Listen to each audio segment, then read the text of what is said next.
오늘 우리에게 주신 하나님의 말씀은 요한계시록 2장 8절에서 11절까지의 말씀입니다. 서머나교회의 심부름꾼에게 이렇게 써보내라. 처음이며 마지막이요 죽으셨다가 살아나신 분이 이렇게 말씀하신다. 나는 내가 당한 환난과 궁핍을 알고 있다. 그런데 사실 너는 부요하다. 또 자칭 유대 사람이라는 자들에게서 내가 비방을 당하고 있는 것도 나는 알고 있다. 그러나 사실 그들은 유대 사람이 아니라 사탄의 무리다. 내가 장차받을 고난을 두려워하지 말아라. 보아라, 악마가 너희를 시험하여 넘어뜨리려고 너희 가운데서 몇 사람을 감옥에다 집어넣으려고 한다. 너희는 열흘 동안 환난을 당할 것이다. 죽도록 충성하여라. 그리하면 내가 생명의 면류관을 너에게 주겠다. 귀가 있는 사람은 성령이 교회들에 하시는 말씀을 들어라. 이기는 사람은 둘째 사망의 해를 받지 않을 것이다. 아멘. 오늘 설교 제목은 좀 진리입니다. 죽도록 충성하여라. 오늘은 은혜 받기는 글렀네, 이렇게 생각하는 분들도 계실 겁니다. 그러나 저는 기도했습니다.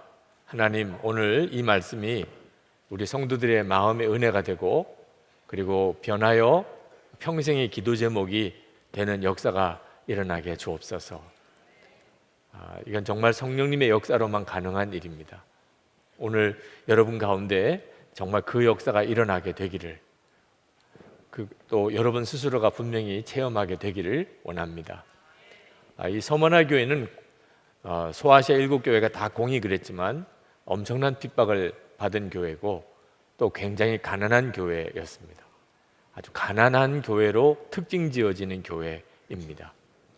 서머나 교회가 무슨 특별한 어려운 일을 했기 때문에, 또 잘못을 했기 때문에 그런 일은 아니고, 예수를 너무나 잘 믿었기 때문입니다. 빌라델비아 교회와 함께 이 서머나 교회는 칭찬만 들은 교회입니다. 예수를 잘 믿었다는 거죠. 근데 예수를 잘 믿은 서머나 교회에 핍박이 심했고, 또 굉장히 가난했습니다. 근데 우리 주님은 참 놀랍게도 그 서머나 교회를 향하여 부유하다고 말씀하셨어요. 9절에 보면, 난 내가 당한 환난과 궁핍을 알고 있다. 그런데 사실 너는 부유하다. 참 놀랍지요? 우리가 보는 것과 예수님이 보는 게 많이 다를 수 있다는 것을 우리에게 깨우쳐 주십니다. 가난한데 부유한 사람이 있고, 부유한데 가난한 사람이 있는 겁니다. 그러니까 우리가 주님이 보시는 그 눈을 우리도 함께 뜨는 것이 대단히 중요합니다. 실제로 성도들의 삶을, 또 저 개인의 삶을 돌아보면 아주 어려웠을 때, 고난을 당하고 힘들었을 때 제 믿음이 순수해졌고, 그리고 주님을 향한 사랑이 더 뜨거워졌던 일을 매번 경험합니다. 그래서 궁핍한데 부유하다고 하신 건가? 육적으로는 궁핍한데 영적으로는 부유하다는 뜻인가? 그렇게 해석도 됩니다. 이 서머나 교회가 이처럼 궁핍했던 이유 중에 하나는 유대인들의 비방 때문이었다고 성경은 말합니다. 아마 그 서머나의 유대인들이 상당히 경제적인 어떤 힘을 가지고 있었던 모양입니다. 상인 길드라고 자기들의 이익을 극대화시키기 위한 상인 조합이 아마 있었을 것 같습니다. 그러니까 이 이방인들로부터 비방을 받는다는 말은 그저 욕먹는 정도가 아니고, 그 서머나에서는 경제활동, 장사 못한다, 그런 뜻이 됩니다. 그래서 서머나 교회는 유난히 가난했다고 그렇게 말씀하시는 것 같습니다. 그런데 여기서 우리가 정말 분명하게 눈 떠야 할 것이 또 하나 있는데, 그것은 예수를 잘 믿는데 어려움이 오는 일입니다. 우리가 흔히 생각하기를 예수 잘 믿으면 있던 어려움도 다 해결될 거라고 생각합니다만, 또 실제로 그런 일이 있기도 하지만, 예수를 잘 믿기 때문에 어려움을, 안 감당해도 될 어려움을 겪는 일이 훨씬 많습니다. 예수 믿는 것 때문에 무시당하고 조롱당하고 불이익당하고, 심지어 아주 큰 환난을 겪는 일들이 실제로 우리 생활 속에 있습니다. 여러분이 그 사실을 이제는 외면하지 않았으면 좋겠습니다. 예수님은 서머나 교회를 향하여, 그런 처지에 있는 교회를 향하여 내가 부유하다고 하신 말씀을 우리도 들어야 하겠습니다. 세상에서는 환난을 당하지만 하나님 나라에서는 엄청난 상급이 있다는 것을 말씀하는 거죠.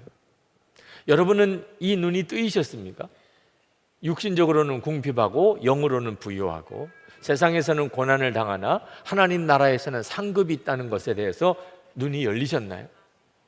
그래서 여러분은 육신적인 가난에도 불구하고 낙심하지 않고 세상에서 고난을 당한다 하더라도 좌절하지 않으실 수 있나요? 서머나 교회를 향하여 주신 말씀이지만 이 말씀을 읽는 모든 이들에게 주시는 주님의 메시지입니다. 예수님께서 10절 말씀에 서머나 교회에게 장차 있을 고난에 대해서 말씀하셨어요. 지금까지도 고난이었습니다. 서머나 교회는. 그런데 이 고난이 여기서 끝나는 게 아니고 계속 될 것이라는 겁니다. 10절에 보아라, 악마가 너희를 시험하여 넘어뜨리려고 너희 가운데서 몇 사람을 감옥에다가 집어넣으려고 한다. 너희는 열흘 동안 환난을 당할 것이다. 여기에 악마가 나오는데 예수님께서 서머나 교회를 비방하는 유대인들을 사탄이라고, 사탄의 무리라고 지적하셨어요. 왜 예수를 믿으면 고난을 당할까요? 사탄이 역사하기 때문에. 사탄이 우리가 예수를 잘 믿기를, 편안하게 그렇게 예수를 잘 믿기를 결코 내버려 둘 수 없죠. 그러니까 우리가 예수를 잘 믿으려고 그러면 반드시 사탄이 우리를 고난 중에 몰고 가서 우리를 어렵게 만들거나 예수 믿지 못하게 만들려고 합니다. 그 점을 각오해야 하는 것입니다. 여러분들이 이제 정말 예수를 잘 믿기를 원한다면 여러분 안에 있는 가장 놀라운 특징은 고난이 두렵지 않은 것입니다. 앞으로 장차 있을 고난에까지 이야기하신 주님, 실제로 이 편지를 주신 한 5, 60년 뒤에 여러분이 잘 아는 폴리캅이라고 하는 감독이 화형을 당합니다. 그게 서머나 교회 감독이었어요. 서머나 교회는 앞으로 계속해서 고난이 있는 교회가 될 것입니다. 그때 예수님께서 그 서머나 교회에게 하신 말씀이 고난을 두려워하지 말라는 것이었습니다. 고난을 두려워하는 마음이 있으면 절대로 고난을 이기지 못합니다. 끝까지 예수님을 믿고 살 수 없습니다. 마귀가 고난 하나 가지고 우리를 얼마든지 가지고 놀고 우리의 믿음을 무너뜨릴 수 있기 때문입니다. 우리 모두의 문제입니다. 여러분은 고난이 두렵지 않습니까?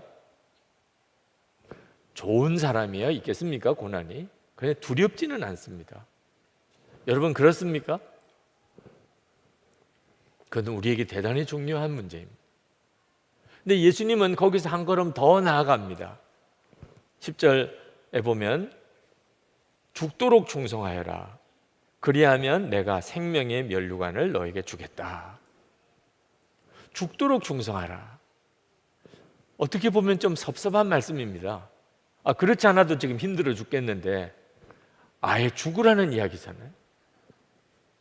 근데 실제로 여러분이 고난을 겪어보든지 또는 고난을 당하는 사람을 옆에서 지켜보면 고난 당할 때 우리가 고난을 이길 수 있는 유일한 길이 죽도록 충성하는 것임을 알 수 있습니다. 우리 감리교회 원로 목사님 한 분이 은퇴하시기 전에 책을 하나 내셨는데 책 제목이 인상적이었습니다. 죽도록 하면 사는 길이 열린다. 그 책 제목이었어요. 그 목사님의 평생 목회하면서 당신도 경험하고 교인도 보면서 깨달은 원리예요. 어떤 어려움이 오든지 어떤 시험이 오든지 죽도록 하면 반드시 살게 되더라는 거예요. 문제는 적당하게 하는 것입니다. 적당하게 하면 반드시 꺾어지고 실패하고 더 어려워지더라는 거예요. 그래서 그분이 책 제목으로 죽도록 하면 사는 길이 열린다고 그렇게 썼습니다. 우리 주님이 우리에게 우리가 고난당할 때 그 고난을 이기는 열쇠를 주신 거예요. 죽도록 충성하라. 여기서 충성하라는 구절은 한국 교회가 가장 잘못 이해하고 있는 구절 중에 하나입니다. 충성하라는 의미가 열심히 봉사하라, 그렇게 해석되는 경우가 대부분입니다. 충성하라 그러셨으니까 더 열심히 봉사해야 되나 보다. 근데 성경의 진정한 의미를 이해하고 이 말씀을 읽으면 어떤 어려움이 오더라도 순교할 각오를 가지고 믿음을 지키라, 정확한 의미입니다. 그러니까 열심히 봉사하라는 게 아니고, 죽도록 열심히 봉사하라는 게 아니고, 순교할 각오를 가지고 주님을 향한 믿음을 견고하게 지키라, 그런 뜻입니다. 그러면 반드시 생명의 면류관을 얻을 것이라는 겁니다. 지금 저에게 있어서 삶은 어떤지 말씀을 가지고 한번 비추어 보았습니다. 저의 삶을 고난의 시기라고 말할 수는 없더라고요. 물론 저에게도 여러분에게 다 말씀드릴 수 없는 여러 가지 어려운 일들이 있습니다. 그렇지만 제가 지금 고난의 시기에 있나, 서머나 교회처럼 그렇게는 말할 수가 없어요. 그러나 언젠가는 저에게 서머나 교회처럼 말할 수 없는 고난의 순간이 올 수 있다는 것을 주님은 말씀하고 계세요. 준비하라는 것입니다. 성경 말씀대로 설교하지 마시오. 나는 죽고 예수로 사는 그런 복음은 전하지 마시오. 내 모든 것을 다 빼앗아가고, 그리고 심지어 생명까지도 위협을 당하는 그런 순간이 만약에 온다면 나는 그때 끝까지 하나님의 말씀을 붙들고 그리고 믿음의 길을 갈 수 있게 해 주옵소서. 그게 저의 기도 제목이에요. 지금은 그런 상황이 아닙니다. 그런 조짐은 있어요. 그러나 지금은 그렇다고 말할 수는 없지만 만약에 그런 상황이 온다면, 그렇다면 기꺼이 순교할 각오를 갖고 주님의 기뻐하는 뜻대로 가게 해 주소서. 그건 지금의 저희 기도예요. 이 설교를 준비하면서 저희 기도기도 했습니다. 저는 저 자신이 얼마나 약한지를 압니다. 어려움이 오는 것이 얼마나 저에게는 부담이고 두려운 일인가 순간순간 저 자신이 느낍니다. 과연 그런 상황이 올 때 제가 담대하게 믿음을 지킬 수 있을까요? 여러분들도 한번 여러분 스스로를 한번 진단해 보시기 바랍니다. 나는 고난이 올 때 죽도록 충성할 수 있을까? 여러분 그 점에 대해서 분명한 마음의 자신이 있으십니까? 여러분, 우리가 분명하게 깨달아야 되는 것은 우리가 정말 원해도 순교의 축복을 다 받는 게 아닙니다. 정말 순교는 축복입니다. 우리가 순교하고 싶다고 해서 하나님이 허락해 주시는 것도 아닙니다. 그러나 순교할 믿음은 모든 사람이 다 가지고 있어야 돼요. 하나님이 우리에게 순교의 축복을 주실지 또는 아니면 나에게는 순교의 축복을 주시지 않을 수도 있습니다. 아마 여기 계신 분들 대부분은 순교의 축복을 누리지 못할 것입니다. 그러나 순교의 믿음은 똑같이 가지고 있어야 돼요. 우리가 하나님 앞에 섰을 때 우리는 옆에 순교자가 같이 서 있을 것을 항상 생각해야 됩니다. 하나님은 이중 기준을 가지고 심판하는 하나님이 아니시지 않아요. 순교자에게 가지고 있는 기준이나 우리 자신에게 가진 기준이나 똑같은 것입니다. 그러므로 우리가 순교는 너무나 두려워, 고난은 나는 너무나 싫어, 이런 믿음으로 계속 가면 안 되는 겁니다. 이건 반드시 해결해야 되는 겁니다. 내가 진짜 예수를 믿었다면 그러면 순교도 두렵지 않는 믿음이 되어야 마땅한 것이죠.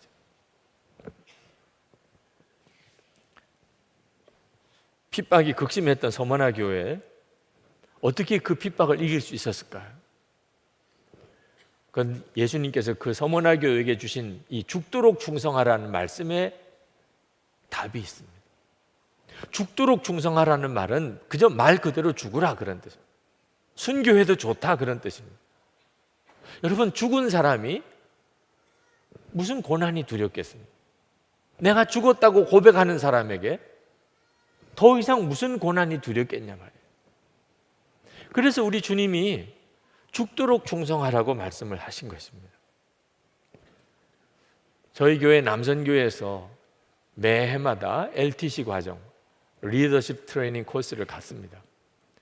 그 마지막은 중국 단기 선교를 갔다 오는 것입니다. 올해도 중국 단기 선교를 다니들 오셔서 다녀오신 소감을 저에게 이야기해 주시는데, 어느 분이 그런 이야기를 하시더라고요.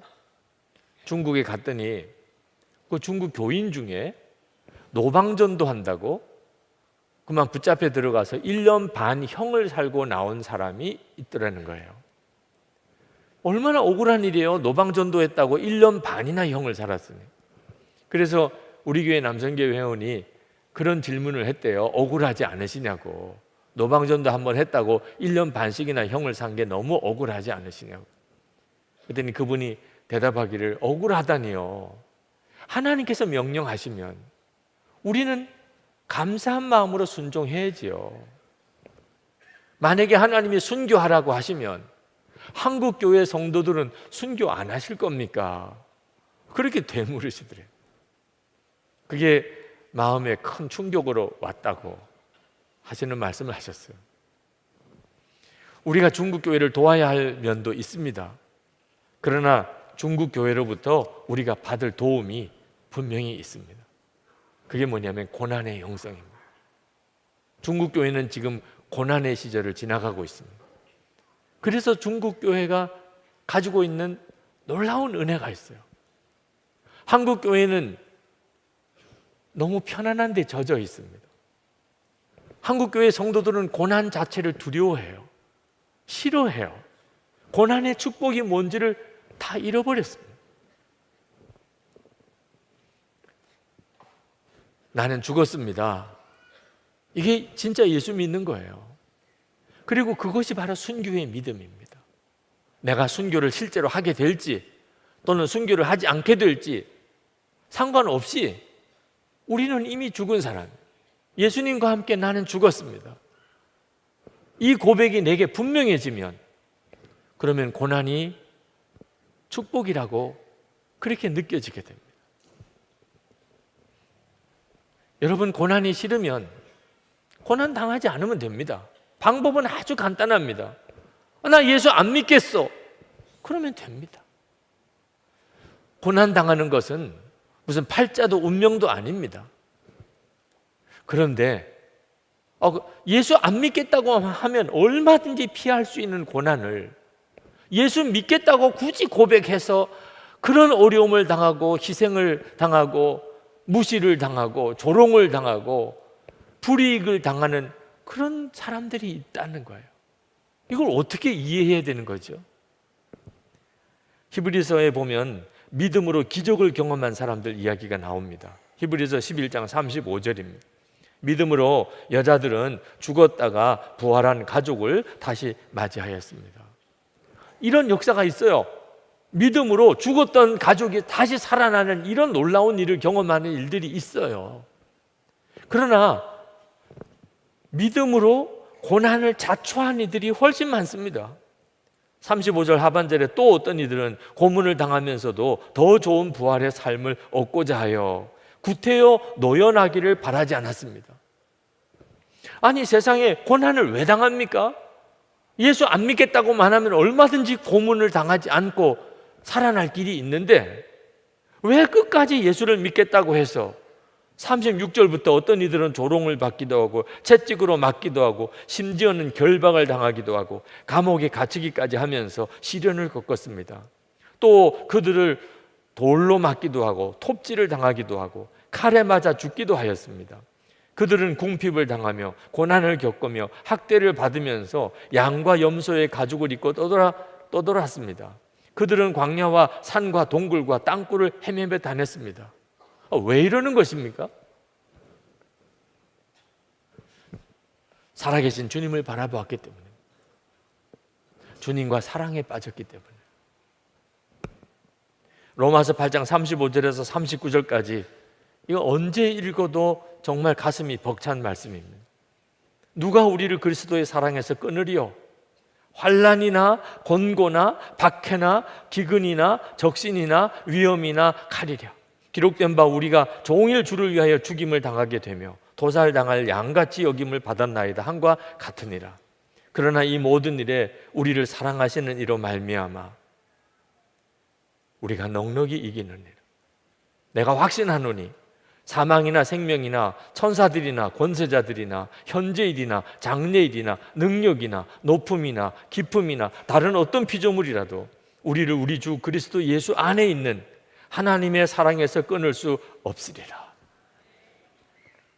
여러분, 서머나 교회는 어떻게 계속되어지는 고난을, 또 이런 말할 수 없는 궁핍한 형편을 잘 이겨나갔을까요?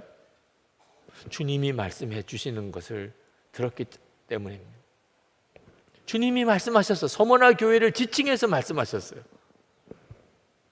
주님은 스스로에 대해서 말씀하시기를 죽었다가 다시 살아나신 분이라고 그렇게 소개했습니다. 그러면서 9절에 나는 내가 당한 환난과 궁핍을 알고 있다. 서머나 교인들이 이 말씀을 들을 때 아마 그들은 울었을 거예요. 부활하신 주님, 죽었다가 다시 살아나신 분, 그 주님이 지금 자기들과 함께 있다는, 자기들의 모든 것, 그동안 겪었던 환난과 고통을 다 알고 계시다는, 그러면 된 거죠, 뭐. 그러면 아마 그들은 그동안에 겪었던 수많은 어려운 시절들을 오히려 감사했을 거예요. 주님이 다 보고 계셨잖아. 주님이 다 알고 계시대. 그러면 환난 당하고 어려움 당한다고 믿음 버리고 떠나지 않고 끝까지 믿음을 지킨 게 얼마나 다행이고 감사하고, 그게 얼마나 복되게 느껴졌겠냐 말입니다. 서머나 교회의 주님은 말씀하셨어요. 고난 두려워하지 말아라. 죽도록 충성하여라. 그 말씀 자체가 서머나 교회에 무슨 위로가 되었겠어요? 여러분, 고난을 두려워하지 마십시오. 죽도록 충성하십시오. 그런 말 들으면 은혜가 됩니까? 부담이 됩니까? 부담스러운 말씀이죠. 그런데 그 말씀이 서머나 교회를 살렸습니다. 어째 그랬죠? 주님이 말씀하셨습니다. 여러분, 우리가 만약에 선한 목자 교회와 성도들아, 주님이 우리에게 그렇게 말씀하신다면 그 자체가 얼마나 놀라운 일이겠습니까? 우리와 함께 계신 주님, 정말 지금도 함께 계시고 우리에게 친히 말씀하시는 그 주님, 친히 바라보게 되는 그 주님 때문에 서머나 교회는 그 고난을 이겼던 거예요. 초대교회 순교의 기록을 가만히 읽어보면 그런 핍박과 고난을 어떻게 이길 수 있었을까 믿어지지 않습니다. 예수님을 믿는다는 것 때문에 사자밥이 되고 십자가에서 못 박혀 죽고 모든 재산 다 잃어버리고 남의 종살이 해야 되고, 로마에 가면 300년 동안이나 카타콤이라는 지하 무덤이 있습니다. 예수 믿는 성도들은 핍박을 피해서 그 지하 무덤 속에서 300년을 살아요. 300년. 이게 말이 됩니까? 그런 핍박이 지금 우리 시대에 우리에게 임한다면 예수 믿는 사람이 도대체 몇 사람이나 남았겠습니까? 그런데도 초대교회는 그 핍박을 다 이겨냈습니다.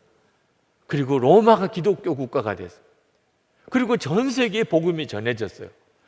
도무지 상상이 안 돼요. 그런 핍박과 고난을 무슨 수로 이겼냐 말입니다.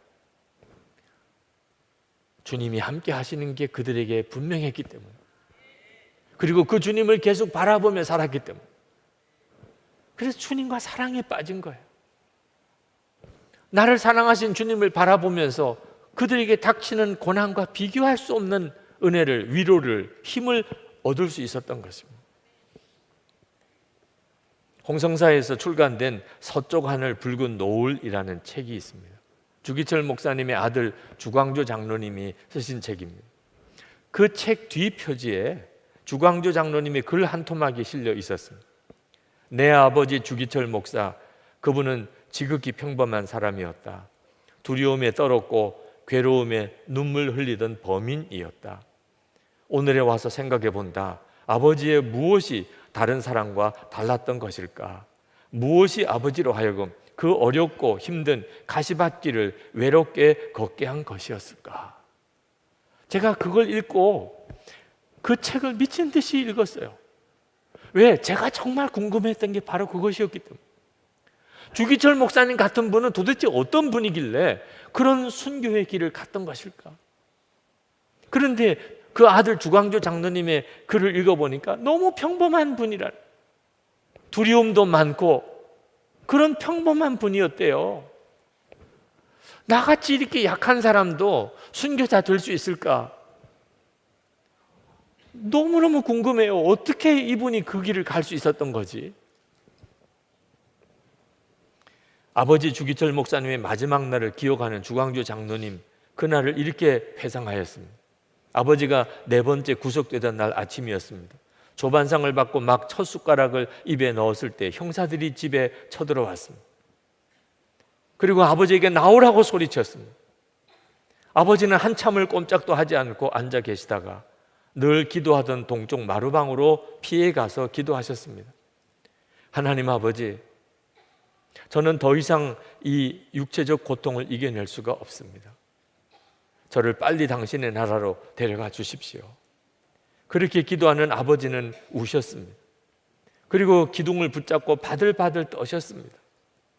그 아버지께 어머니께서 다가가 감싸 안고는 같이 울며 기도하셨습니다.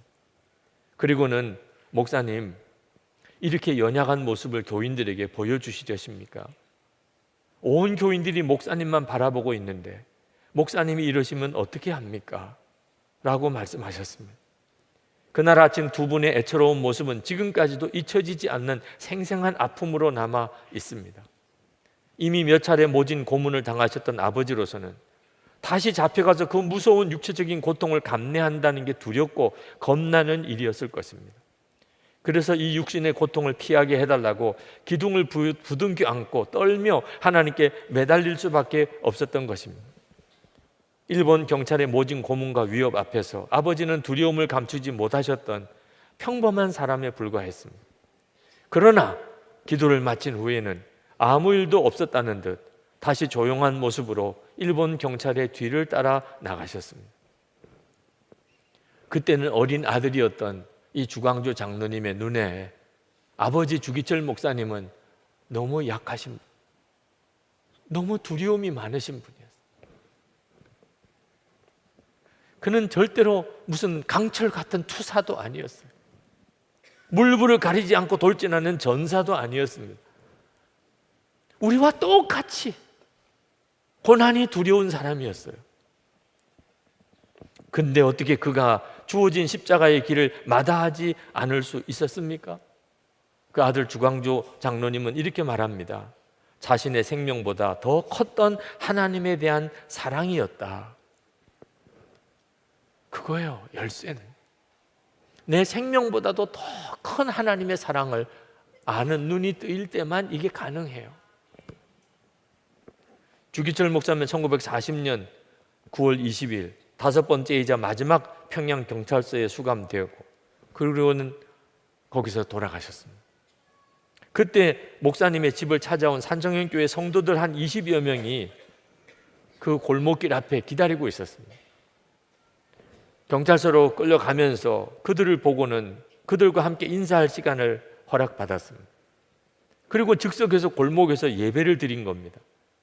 그날 주기철 목사님의 설교가 용인에 있는 한국 기독교 순교자 기념관 입구에 오른쪽에 큰 돌판 위에 또렷이 새겨져 있습니다. 주님을 위하여 오는 고난을 내가 피하였다가 이 다음 내 무슨 낯으로 주님을 대하오리까? 주님을 위하여 이제 당하는 수욕을 내가 피하였다가 이 다음 주님이 너는 내 이름과 평안과 즐거움을 다 받아 누리고 고난의 자는 어찌하고 왔느냐고 물으시면 나는 무슨 말로 대답하랴? 주님을 위하여 오는 십자가를 내가 이제 피하였다가 이 다음 주님이 너는 내가 준 유일한 유산인 고난의 십자가를 어찌하고 왔느냐고 물으시면 나는 무슨 말로 대답하랴? 너무나 평범했던 그 주기철 목사님이 십자가의 순교의 길을 갈 수 있었던 것은 주님과 사랑에 빠졌기 때문에. 이 책의 이야기는 주기철 목사님의 순교로 끝나지 않습니다. 그 다음에 순교자의 아들이었던 주광조 장로님의 말할 수 없이 어려운 순교자 아들의 삶이 그 뒤에 이어져 나옵니다. 아버지는 세상 떠나시고 순교하시고 교회에서는 이제 사택에서 나와야 되고, 그때부터 말로 설명할 수 없는 가난의 삶이 시작이 됐습니다. 일제시대 때 주기철 목사의 아들이라고 겪는 무시와 따돌림은 말할 수도 없었어요. 아버지가 너무 원망스러웠대요. 다른 목사님들은 다 살 길을 찾아 잘 가던데 왜 아버지는 그렇게 미련스럽게 일찍 돌아가셔서 우리로 이렇게 고생을 하게 만드냐. 그 순교자의 자녀의 고통스러웠던 삶의 이야기를 읽는 것은 저에게도 대단히 마음이 아팠어요. 그때 저희 딸이 그 책을 같이 읽었습니다. 그래서 저희 딸과 대화를 하게 됐어요. 지금이 일제시대라면 아빠는 주기철 목사님과 같은 길을 갔을 텐데, 그리고는 말을 흐렸어요. 너희들 참아, 너희들이 마음에 걸린다, 이렇게 말을 못 하겠더라. 나 혼자 같았으면 나는 주기철 목사의 길을 갔었을 텐데, 문제는 그러면 이 아이들이 문제. 주광조 장로님의 글을 읽어보니까 정말 두 딸의 문제예요. 그때 저희 딸이 울먹이면서 대답하더라고요. 아빠, 저도 그렇게 살 거예요.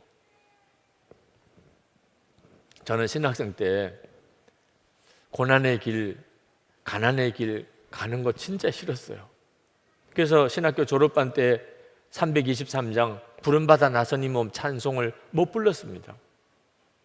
저는 목사 되는 게 싫었지만 목사가 돼야 된다는 거예요.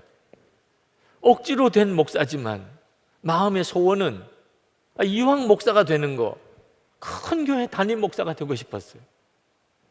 저는 아버지처럼 그렇게 가난하고 어렵고 힘든 그런 목사의 길을 가고 싶지 않았어요. 그러니 아골골짝 빈들에 가겠다고 찬송을 못하는 거죠. 근데 제가 목사가 되고, 그리고 이제 대학원 마지막 학기를 준비하고 있을 때 주님이 저에게 그 대학원 석사 학위를 바치라는 거예요.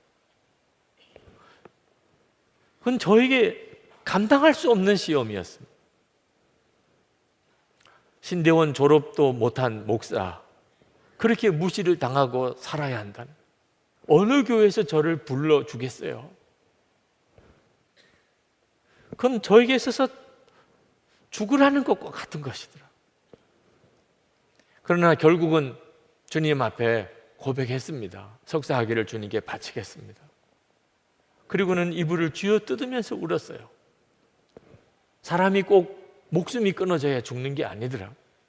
하고 싶은 거 할 수 없을 때, 하고 싶지 않은 거 해야 될 때, 그 죽는 것과 같더라.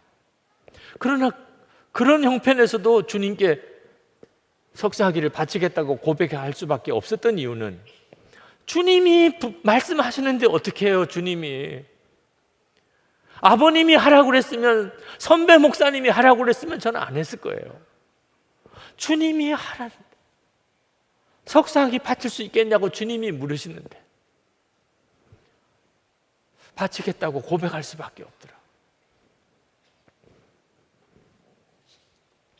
어느 여학생이 저에게 질문하더라고요. 목사님들 치고 성령의 인도를 받아야 된다는 걸 모르는 분이 없을 텐데 성령의 인도를 받지 않는 목사님도 많은 것 같은 건 왜 그런가요? 참 대답하기 어려운 질문을 하더라. 제가 잠깐 숨을 고르고 그리고 대답했어요.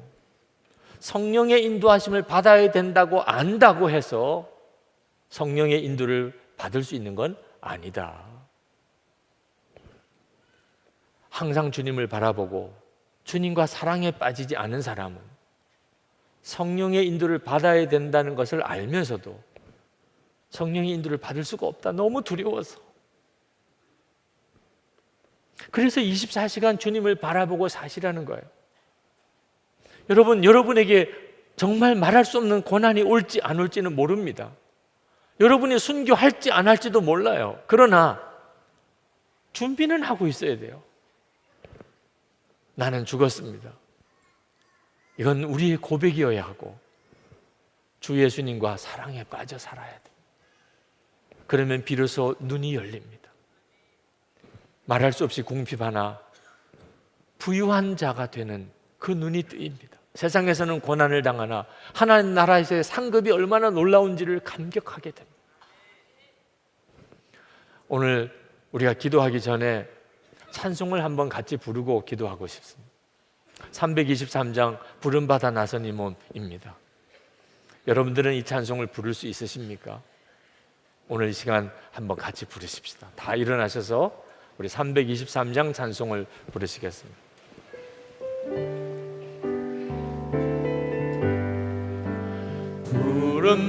부름받아 나선 이 몸 어디든지 가오리다. 괴로우나 즐거우나 주만 따라가오리니 어느 누가 막으리까. 죽음이 늘 막으리까. 어느 누가 막으리까. 죽음이 늘 막으리까.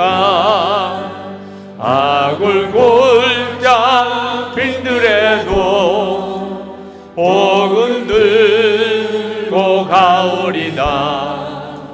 소돔 같은 거리에도 사랑 안고 찾아가서 종의 몸에 지닌 것도 아낌없이 드리리라. 종의 몸에 지닌 것도 아낌없이 드리리라. 존귀 영광 모든 권세 주님 홀로 받으소서. 멸시천대 십자가는 제가 지고 가으리다. 이름 없이 빈도 없이 감사하며 섬기리다. 이름 없이 빈도 없이 감사하며 섬기리다. 여러분, 이 시간에 여러분 자신이 고난도 두렵지 않는 그런 믿음이 아닐 수 있습니다. 죽도록 충성하라. 순교의 믿음도 지금 없을 수도 있습니다. 그러나 오늘 이 시간에 여러분의 믿음이 또 한 번 장벽을 깨트리고 주님께로 더 나갈 수 있어야 합니다. 그것은 기도를 하기 시작하는, 죽음도 두려워하지 않는 그 믿음을 주시옵소서. 순교도 두렵지 않는 믿음을 주시옵소서. 그 눈을 열어 주시옵소서. 우리가 이렇게 기도하기 시작할 때 비로소 이 장벽은 깨지기 시작합니다. 오늘 이 시간 우리 같이 담대하게 하나님 앞에 구하십시다. 하나님, 고난도 주님 앞에 주님께 순종하는 내 걸음을 막지 못하게 해 주옵소서. 순교의 믿음을 가지고 살게 해 주옵소서. 우리 기도하겠습니다. 은혜와 사랑이 충만하신 하나님, 놀라우신 하나님, 은혜와 놀라우신 하나님 역사하심을 주님 감사하며 놀라우신 하나님 은혜로 도와주시고 하나님의 능하신 손에 같이 해주셔서 주님 긁어들어 주시옵소서. 사랑과 은혜가 충만하신 놀라우신 놀라우신 주님, 주신 대로 되어주신 하나님 아버지 하나님 안에서 주 예수님 사랑하는 성도들의 마음과 생각을 지켜주시고 다스려 주소서. 온전히 다스려 주시고 주님의 원하시는 주님이 기뻐하시고 하나님 온전한 주님 온전히 저들을 인도해 주소서. 말할 수 없는 하나님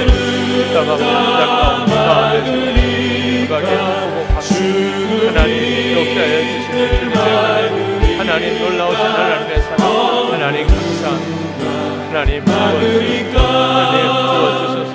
은혜 해결해 주시고 성령님 역사해 주시고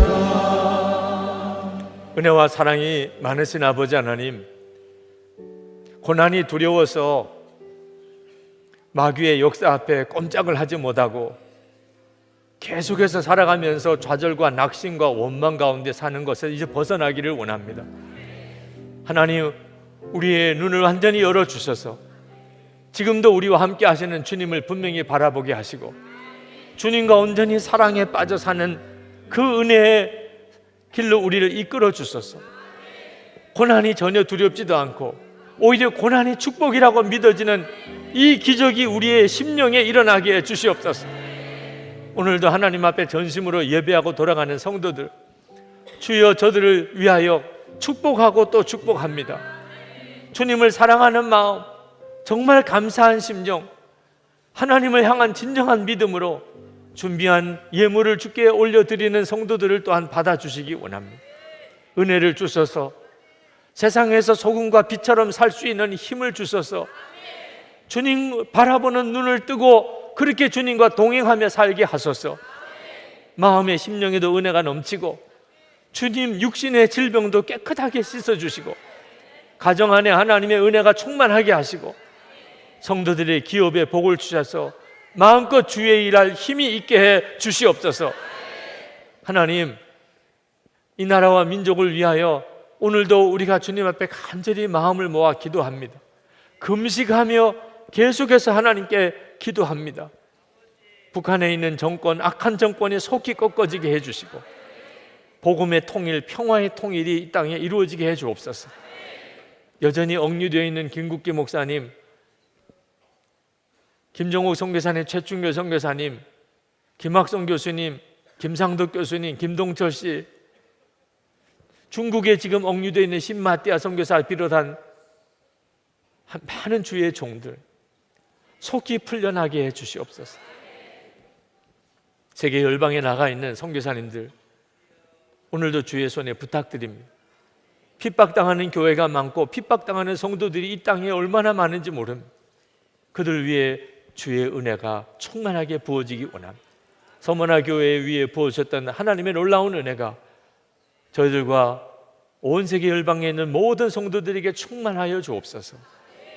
우리 주 예수 그리스도의 크신 은혜와 아버지 하나님의 놀라우신 사랑하심과 보혜사 성령이 하나 되도록 교통하심이 예배하고 돌아가는 모든 성도들과 함께 하시기를 축원하옵나이다. 아멘.